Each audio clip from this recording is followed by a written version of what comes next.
যদি কখনো এমন হয় কিছু বিষয় আমাদের ইচ্ছামতো হয় না, তার পিছনে কারণ কি হতে পারে? আমাদের কোথাও কোনো ভুল হচ্ছে না তো? আমাদের জীবনে বিপদ আসবেই, আমরা এগিয়ে যাই, জীবন উপভোগ করতে চাই, কিন্তু হঠাৎ অপ্রত্যাশিত কোনো খবর সবকিছু বদলে দেয়। মনটা খারাপ হয়ে যায়, বুকটা হিম হয়ে আসে, রাত শেষ হতে চায় না, আর ঘুম চোখে আসে না।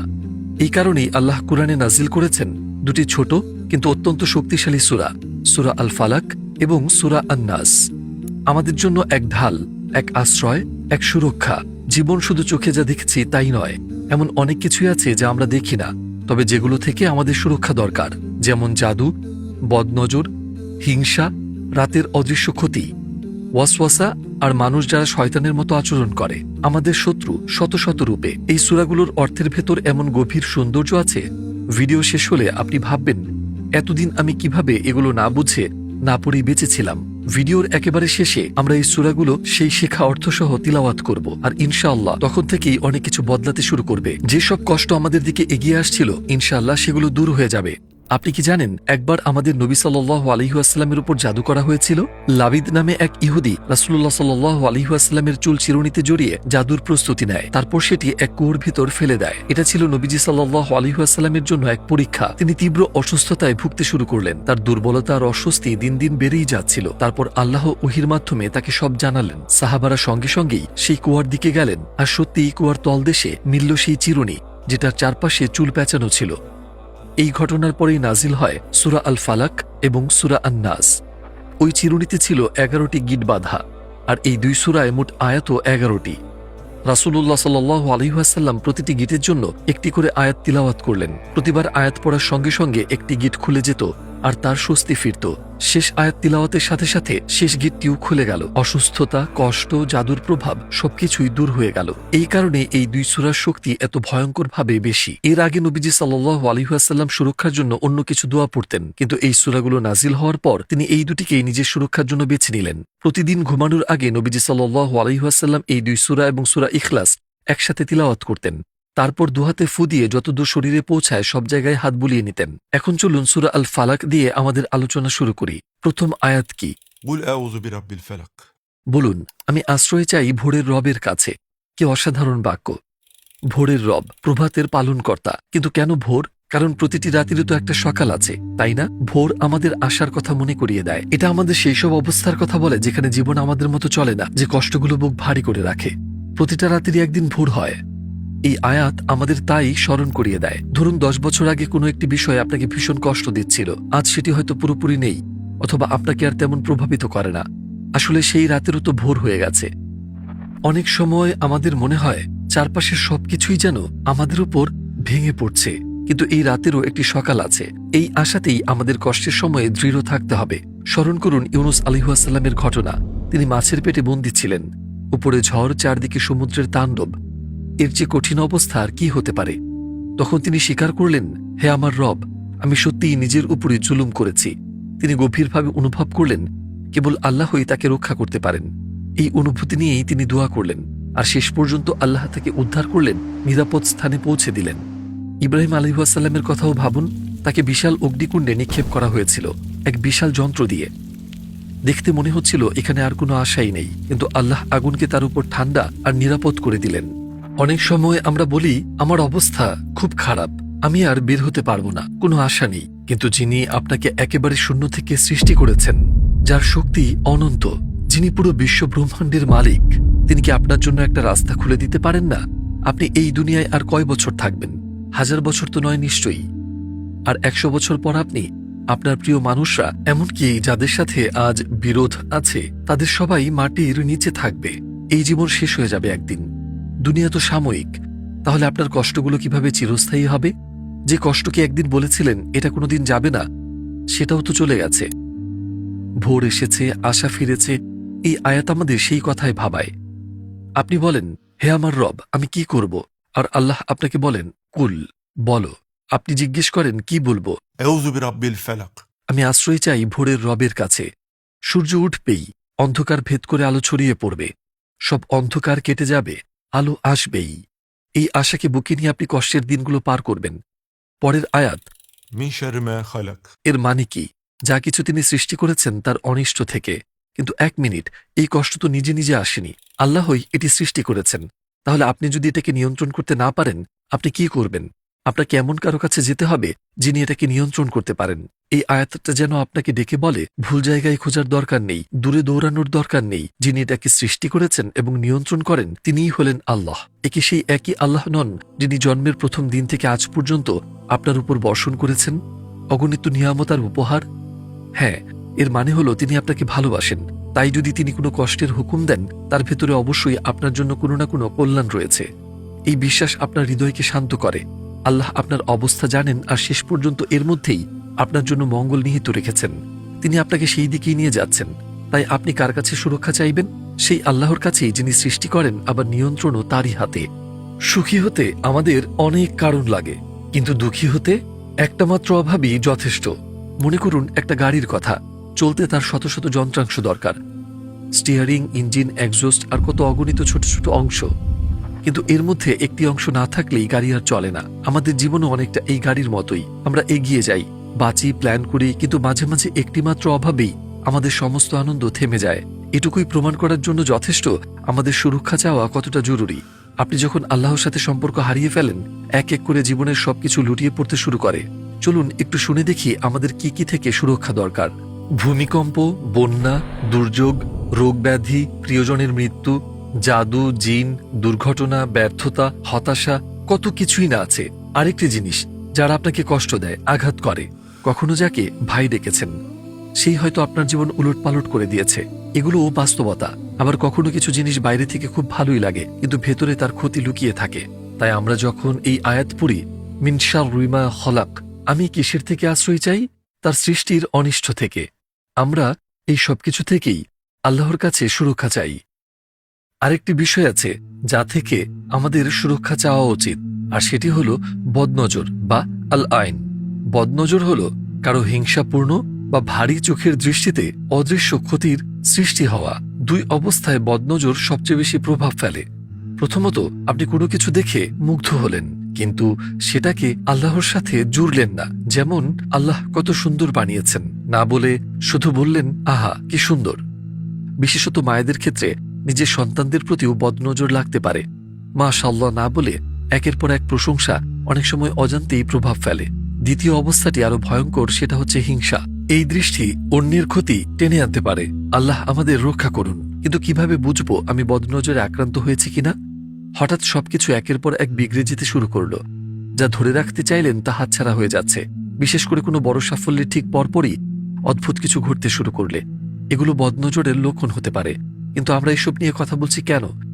কারণ বদনজর থেকে সুরক্ষার জন্য সবচেয়ে শক্তিশালী সূরা, সূরা আন-নাস ও সূরা আল ফালাক। সূরা আল কালামের 51 নম্বর আয়াতে আল্লাহ নবী করিম সাল্লাল্লাহু আলাইহি ওয়াসাল্লামকে বলেন, কাফিররা চোখের দৃষ্টি দিয়ে প্রায়শই আপনাকে ফেলে দিতে চেয়েছিল। এত লোক যখন আমাদের ঘিরে আছে, আমরা নিজেদের কিভাবে রক্ষা করব? প্রথমত, প্রতিদিন সকাল রাতে সূরা ফালাক ও সূরা নাস পড়তে হবে। দ্বিতীয়ত, নিজের সাফল্যের সবকিছু সবার সামনে বলার দরকার নেই। তৃতীয়ত, সোশ্যাল মিডিয়ায় কি শেয়ার করছি সেটা নিয়ে সতর্ক থাকতে হবে। কারণ আমরা জানি না কে দেখবে আর তার মনে কি অনুভূতি জাগবে। ধরুন আপনার সুন্দর পরিবার আছে, আপনি বাচ্চাকে নিয়ে সুন্দর হাসি মুখের ছবি দিলেন, কিন্তু যে মানুষটি ছবি দেখছে তার জীবনে হয়তো এরকম শান্তি বা সম্পর্ক নেই। সে হয়তো সাধারণত হিংসুটে মানুষ না, কিন্তু আপনার ছবি দেখে তার ভেতরটা দুঃখে ভরে উঠল। এটি কখনো কখনো বদনজরের কারণ হতে পারে। সে মানুষটি সচেতনভাবে তো বলে না আমি অন্যের ক্ষতি চাই, সে নিজেই জানে না তার দৃষ্টি কি করছে। এই কারণেই আমরা আল্লাহর কাছে সুরক্ষা চাই। এর পরের আয়াত, ومن شر غاسق إذا وقب। অর্থ, অন্ধকার ঘনীভূত হলে তার অনিষ্ট থেকে আশ্রয় চাই। এখানে আমরা কি থেকে আশ্রয় চাই? রাতের অন্ধকার যখন চারদিকে নেমে আসে তার অনিষ্ট থেকে। এই আয়াতে কেন অন্ধকার নিয়ে কথা বললেন? কারণ অন্ধকার মানে অজানা, বিছা, সাপ, আড়ালে থাকা বিপদ। দিনের আলোয় যা আমরা দেখে সাবধানতা অবলম্বন করতে পারি, রাতে তা চোখের আড়ালে থাকে। মনস্তাত্ত্বিক দিক দিয়ে অন্ধকার মানে একাকিত্ব। রাত হলো মানুষের নিজের সাথে একা থাকার সময়। তখন সে গভীরভাবে ভাবতে শুরু করে, নিজের অনুভূতিগুলোর দিকে মনোযোগ যায়। মানুষ তখন সবচেয়ে ভঙ্গুর থাকে। এই কারণেই আমরা বলি, হে আল্লাহ, রাতের অনিষ্ট থেকে আমাকে বাঁচান। এর পরের আয়াত, ومن شر النفاثات في العقد। অর্থ, গিটে ফু দেওয়া নারীদের অনিষ্ট থেকে, অর্থাৎ যারা জাদু করে। আমরা আল্লাহর কাছে প্রার্থনা করি তাদের ক্ষতি থেকে আমাদের রক্ষা করুন। ভাই ও বোনেরা, জাদু ব্যাপারটাকে হালকাভাবে নেবেন না। বিশেষ করে বিবাহ দাম্পত্য জীবনের ক্ষেত্রে। কেউ কাউকে বিয়ে করতে চেয়েছিল, হঠাৎ সে দেখে ওই ব্যক্তি অন্য কাউকে বিয়ে করে ফেলল। হিংসা আর জ্বালা এমন পর্যায়ে পৌঁছায় সে জাদুর আশ্রয় নেয় সেই বিয়ে ভাঙতে। জাদুর নানান ধরন আছে, তাই কখনো ভাববেন না আমার কিছু হবে না। যার উপর জাদু হয়েছিল সে তো আমাদের প্রিয় নবী সাল্লাল্লাহু আলাইহি ওয়াসাল্লাম, আর তার উপরও এর প্রভাব পড়েছিল। এই কারণেই আমাদের সূরা ফালাক আর সূরা নাসের ভীষণ প্রয়োজন। পরের আয়াত, ومن شر حاسد إذا حسد অর্থ হিংসুক যখন হিংসা করে তার অনিষ্ট থেকে। হিংসুক মানুষ যখন শুধু আপনার সুখে খুশি হয় না, সে চায় আপনি যেন সেটা হারান। কেউ কোনো নিয়ামত পেলে হিংসুকের হৃদয় বলে যে এটাও পেল কেন, এটা শুধু অপছন্দ না। এই অনুভূতি কখনো কখনো আল্লাহর তাকদিরের বিরুদ্ধে এক সূক্ষ্ম চ্যালেঞ্জ, কারণ যে নিয়ামতটা দিয়েছেন তিনি তো আল্লাহ নিজেই। এভাবে মনে করা হোক না হোক অবচেতনে বলা মানে যেন আল্লাহ জানতেন না কার কি পাওয়া উচিত। আল্লাহ আমাদের হেফাজত করুন। এই কারণেই এ ধরনের হিংসা হৃদয়ের এক মারাত্মক রোগ। শুধু অন্যদের দিকে তাকাবেন না, এটাও আমাদের নিজের ভেতরেও থাকতে পারে। ধরুন আপনি কিছু একটা খুব চাচ্ছেন, আপনার বাবা সেটা গুরুত্বই দিচ্ছেন না। পরে দেখলেন যাকে আপনি তেমন পছন্দ করেন না তার বাবাই তাকে সেই জিনিসটা কিনে দিলেন, আর সেটি দেখতেও অসাধারণ লাগছে। এই মুহূর্তটাই আপনার জন্য পরীক্ষা। হয়তো আপনার ভেতরে অদ্ভুত একটা কষ্ট অনুভব করলেন, কিন্তু আপনি সেটাকে পছন্দ করলেন না, স্বীকার করলেন না, এবং সেই অনুভূতির উপর ভিত্তি করে কোনো কাজও করলেন না। তাহলে তার জন্য আপনি গুনাহগার নন। কিন্তু যখন তা কাজে রূপ নেয় তখনই তা অপরাধ। মানে কাউকে ইচ্ছে করে ক্ষতি করার চেষ্টা করা, অথবা তার জীবনে কোনো বিপদ এলে মনে মনে খুশি হওয়া। ইসলাম এভাবে শেখায়, কেবল অনুভূতি বা অস্থির চিন্তার জন্য মানুষকে দায়ী করা হবে না যদি সে তা কাজে পরিণত না করে। 3টি দোয়ায় এর সমাধান দেয়া হয়েছে। প্রথমত, নিজের জন্য দোয়া করুন, আল্লাহ আপনাকে এই অনুভূতি থেকে মুক্ত করুন। দ্বিতীয়ত, যার প্রতি হিংসা হচ্ছে তার জন্য দোয়া করুন। আর তৃতীয়ত, সবচেয়ে শক্তিশালী আল্লাহর কাছে তার জন্য ভালো ভালো নিয়ামত চাইবেন। এভাবে অন্যের জন্য কল্যাণ চাওয়া আপনার ভেতরের হিংসার আগুনকে নিভিয়ে দেয়। প্রথম হত্যাকাণ্ড হাবিল আর কাবিলের মধ্যে হিংসার কারণেই ঘটেছিল। শয়তান নিজে আল্লাহর অবাধ্য হল তার মূল কারণও ছিল আদম আলাইহিসসালামের প্রতি হিংসা। বিশ্বজুড়ে যত ফিতনা, দ্বন্দ্ব, গোপন পরিকল্পনা, ষড়যন্ত্র দেখি, সবকিছুর পেছনেই এই হিংসা লুকিয়ে থাকে। আর একটা কথা ভুলে গেলে চলবে না, হিংসা প্রথমে হিংসুকের বুকই পোড়ায়। তাই যখন আমরা অন্যের প্রতি হিংসা করি, আসলে আমরা নিজের শান্তিকেই নষ্ট করি। মনের ভেতর বারবার সেই মানুষ আর সেই নিয়ামতের কথা ভেসে ওঠে, আমরা নিজেরাই সুখ হারাই। একদিন রাসূলুল্লাহ সাল্লাল্লাহু আলাইহি ওয়াসাল্লাম সাহাবাদের বললেন, এখন এমন একজন লোক আসবে যে জান্নাতি। সাহাবারা জানতে চাইলেন তিনি এমন কি আমল করেন যে তাকে জান্নাতি বলা হচ্ছে। এক সাহাবী তার বাসায় অতিথি হয়ে 3 দিন থাকলেন, আর 3 দিন ধরে খেয়াল করছিলেন তিনি কোনো বিশেষ ইবাদত করছেন কিনা যার কারণে তিনি জান্নাতে যাবেন, কিন্তু তেমন কোনো বিশেষ কিছুই দেখতে পেলেন না। তখন সাহাবী তার আসার আসল উদ্দেশ্য খুলে বললেন। জান্নাতি সেই ব্যক্তি বললেন, আমার হৃদয়ে কোনো মুসলিমের বিরুদ্ধে একটুও খারাপ ভাবনা আসে না, আর আল্লাহ যাকে যা ভালো দিয়েছেন তার ব্যাপারে আমার মনে হিংসা আসে না।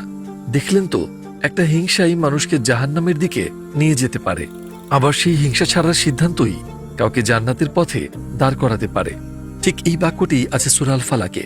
তো বন্ধুরা, এখানেই সূরা আল ফালাকের আলোচনা শেষ হলো। চলুন এর অর্থগুলো আবার মনে করি। বলুন, আমি আশ্রয় চাই ভোরের রবের কাছে, তিনি যা সৃষ্টি করেছেন তার অনিষ্ট থেকে, আর রাতের অন্ধকার গভীর হলে তার অনিষ্ট থেকে, গিটে ফু দেওয়া জাদুকর্মীদের অনিষ্ট থেকে, এবং হিংসুক যখন হিংসা করে তার মন্দ থেকে। এবার আসি সূরা আন-নাসের দিকে। নাস শব্দের অর্থ কি? অর্থ হল মানুষ, মানব সমষ্টি। এখানেও আমরা দেখতে পাই আশ্রয় চাওয়ার শিক্ষা প্রথম আয়াত থেকেই। আমি আপনাকে একটা প্রশ্ন করি, কারা বেশি ডুবে মারা যায়? সাঁতার জানেন না যারা, নাকি যারা সাঁতারে খুব পাকা তারা?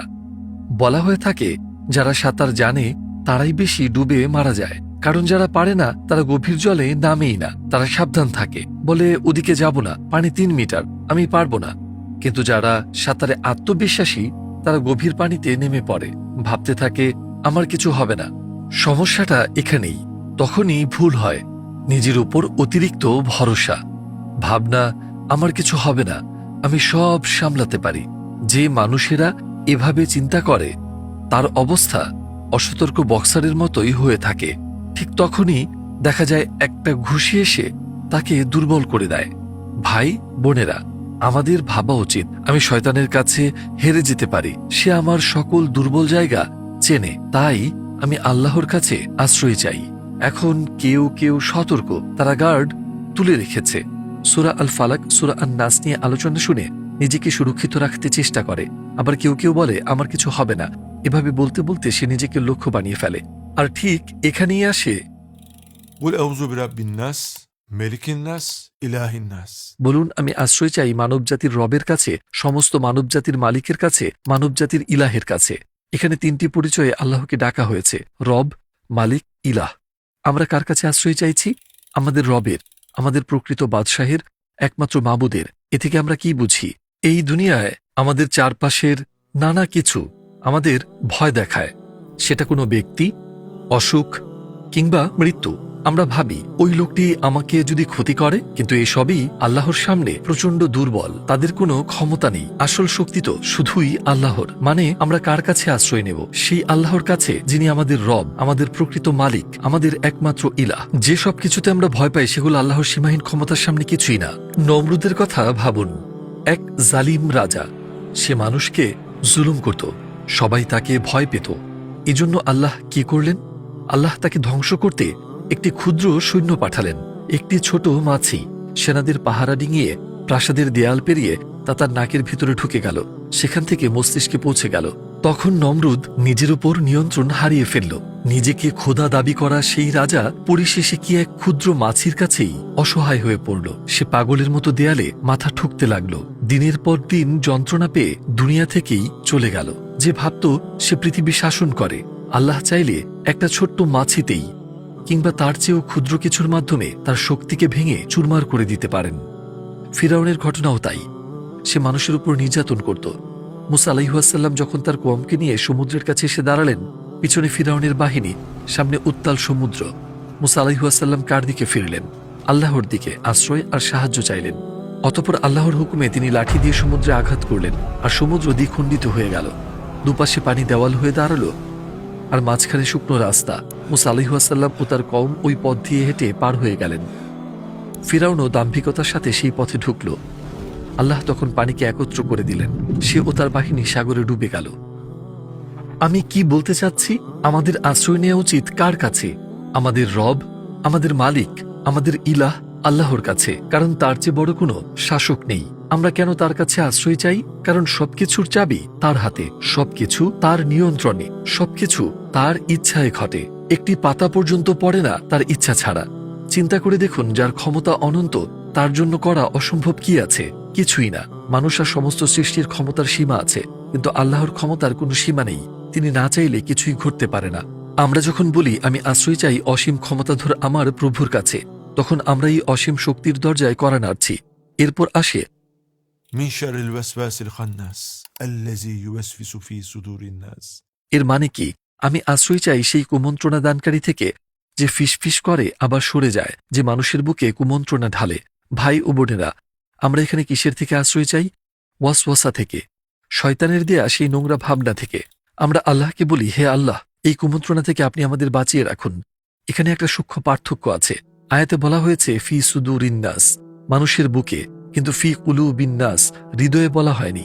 মানে শয়তান প্রথমে কুমন্ত্রণা দেয় বুকে, কিন্তু সেটা হৃদয়ে পৌঁছায় তখনই যখন আপনি নিজে সেটাকে গ্রহণ করেন আর সে অনুযায়ী কাজ করেন। ধরুন শয়তান আপনাকে বলল নামাজ পড়ো না, ছেড়ে দাও, বা এমন ভাবনা ঢুকালো যা আপনার ধৈর্য আর আশা দুটোকেই ভেঙে দেয়।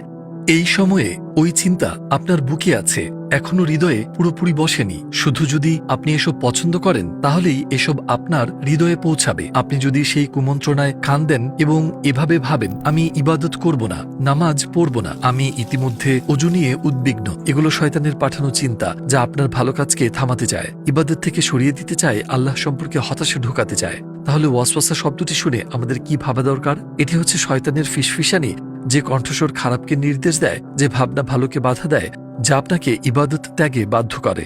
কার্টুনে যেমনটা দেখেন, এক কাঁধে ফেরেশতা, আরেক কাঁধে শয়তান। ওয়াসওয়াসা অনেকটা সেরকম, কিন্তু বাস্তবে তা আরও অনেক সূক্ষ্ম। শয়তান দিনে বহুবার আমাদের সাথে কথা বলে। সবচেয়ে বিপজ্জনক দিক হল, অনেক সময় আমরা ভাবি বা আমাদের মনে হয় এগুলো তো আমার নিজের চিন্তা, মনে চলা কথোপকথন, ছবি, কল্পনা, সব কিন্তু আমাদের নিজের নয়। অনেক কিছুই আসলে শয়তানের ফিসফিসানি। ধরুন আহমেদ নামের এক যুবক, সে অনেক দিন ধরে মনে মনে ভাবছিল একটা গার্লফ্রেন্ড থাকলে মন্দ হতো না। একদিন তার সাথে সুপারমার্কেটে একটা মেয়ের সাথে দেখা হলো। মেয়েটি কিছু সাহায্য চাইল, তারপর কথা হলো, পরিচিত হলো দুজন। আলাপচারিতা শুরু হলো তাদের সাথে। আহমেদ ভাবল, আমি এখন বিয়ের অবস্থায় নেই, হয়তো 6-7 বছর পর বিয়ে করব। এর মধ্যে একটু ওকে চিনি, জানি, দাওয়াত দিই, ইসলামের কথা শোনাই, তারপর পরিস্থিতি দেখব। তার মনে হচ্ছে এটা হয়তোবা তার নিজেরই চিন্তা, কিন্তু একবার ভাবুন তো, একটু বোঝার চেষ্টা করুন, এটা কি ইসলামের বিধিবিধানের ভেতরে নাকি বাইরে? এটা আসলে শয়তানের ফিসফিসানি। আপনি যখন এই পার্থক্যটা বুঝতে পারবেন, তখন আপনার পরীক্ষার বড় অংশই সমাধান হয়ে যায়। তাহলে কিভাবে চিনবেন এটা শয়তানের ভাবনা নাকি আমার নিজের? যদি এটা হালাল সীমার বাইরে যায় অথবা আপনাকে আধ্যাত্মিকভাবে নিচে নামিয়ে দেয়, হতাশা অনুভব করায়, তাহলে সেটা শয়তানের ফিসফিসানি। এ বিষয়ে খুব সতর্ক থাকতে হবে, কারণ কখনো কখনো এসব ফিসফিসানি খুবই নিরীহ লাগে। আমাদের তাফসীর গ্রন্থগুলোতে বলা আছে, শয়তানের পরিকল্পনা এমনই। প্রথম পরিকল্পনা আপনাকে, আমাকে, সবাইকে নিয়ে। সে মানুষকে লক্ষ্য বানায় কুফুর আর শিরকে ফেলে। তার প্রথম টার্গেটই হল কুফর ও শিরক। যদি এতে সফল না হয়, সে মানুষকে বড় বড় গুনাহের দিকে ঠেলে দেয়। এটাই তার দ্বিতীয় ধাপ। এটাতেও সফল না হলে সে মানুষকে ছোট ছোট গুনাহে জড়ায়। এটাই তৃতীয় পরিকল্পনা। যদি এটাও না পারে, সে মানুষকে ফালতু, ব্যর্থ, অর্থহীন কাজে ব্যস্ত রাখে। যদি সেখানেও সে সফল না হয়, তাহলে অনেক সোয়াবের আমল থেকে সরিয়ে কম সোয়াবের আমলে ব্যস্ত রাখে। অর্থাৎ শয়তানের প্রতারণার ধরন অসংখ্য স্তর ও কৌশলে ভরা। আল্লাহর আশ্রয় ছাড়া এগুলো মোকাবেলা করা অসম্ভব। কিন্তু আমরা অনেক সময় উদাসীন হয়ে যাই, ভাবি আমার তো কিছু হবে না। একদিন হয়তো বলবেন, আমি তো 5 ওয়াক্ত নামাজ পড়তাম, তাহলে কিভাবে, কেন আমি ছেড়ে দিলাম? কারণ আপনি আপনার ঢাল নামিয়ে ফেলেছিলেন। এক শত্রু আপনাকে অনুসরণ করছিল, আপনার দুর্বল মুহূর্তের অপেক্ষায় ছিল। সময় এলে আপনি তার চাওয়াতেই সাড়া দিলেন, এবং এখন আপনি সেই অবস্থায় আছেন। তারপর সূরায় আসে, من الجنة والناس। অর্থ কি? জিন জাতি থেকেও, মানুষের মধ্য থেকেও। বিখ্যাত স্কলার বদিউজ্জামান সাইদ নুরসি রহমতুল্লাহ আলী বলেন, শয়তানের অস্তিত্ব প্রমাণ করতে গিয়ে তিনি মানব শয়তানদের উদাহরণ দেন। তিনি বলেন, শয়তান কি আছে? হ্যাঁ, আমাদের মধ্যেই এমন মানুষ আছে যারা শয়তানের মতো আচরণ করে। যদি তারা দেহ হারিয়ে অদৃশ্য হয়ে যেত, তাহলে কাজের দিক থেকে শয়তানের চেয়ে আলাদা হতো না। যারা জুলুম করে, বারবার অন্যকে গুনাহে ডাকে, কেউ কেউ নিজের নফসের জন্য পাপে পড়ে, যারা হারাম জিনিস ছড়ায়, এরা হলো মানব শয়তান। সেটা একটা আলাদা ব্যাপার। কিন্তু এমন অনেকেই আছে বা কেউ কেউ আছে যারা সক্রিয়ভাবে ফিতনা ছড়ায়, অন্যকে গুনাহে ডাকে। এরা সত্যিই মানুষের রূপে শয়তান। তাই যারা মন্দ ফিসফিসায়, তাদের মধ্যে শুধু জিন নয়, মানুষও রয়েছে। কারণ যদি কোনো মানুষ দীর্ঘদিন গুনাহে ডুবে থাকে, সে শয়তানের থেকেও খারাপ হয়ে যেতে পারে। শয়তান শুধু ফিসফিস করে, কিন্তু মানুষ হয়তো আপনার বন্ধু, সে আপনার হাত ধরে হারামের দিকে টানতে পারে। তারা এইভাবে আপনাকে প্রভাবিত করতে পারে। তোমার কোনো গার্লফ্রেন্ড নেই কেন? তুমি কি দেখতে বাজে? এটা নিয়ে কি কখনো ভাবনি? আমার বন্ধুর বয়ফ্রেন্ড তোমাকে দেখেছিল, সে তোমাকে পছন্দ করেছে, একবার দেখা করো না, চলো সবাই একসাথে হ্যাং আউট করি। এগুলো শুনতে খুবই নিরীহ লাগে, কিন্তু আল্লাহ তাআলা আমাদেরকে এসব থেকে রক্ষা করুন। কখনো শয়তান মানুষের মাধ্যমেই মানুষকে ফাঁদে ফেলে। এই কারণেই আমাদের জিন ও মানুষের শয়তান দুজনের থেকেই আশ্রয় চাইতে হয়, তবেই আমরা নিরাপদ থাকব।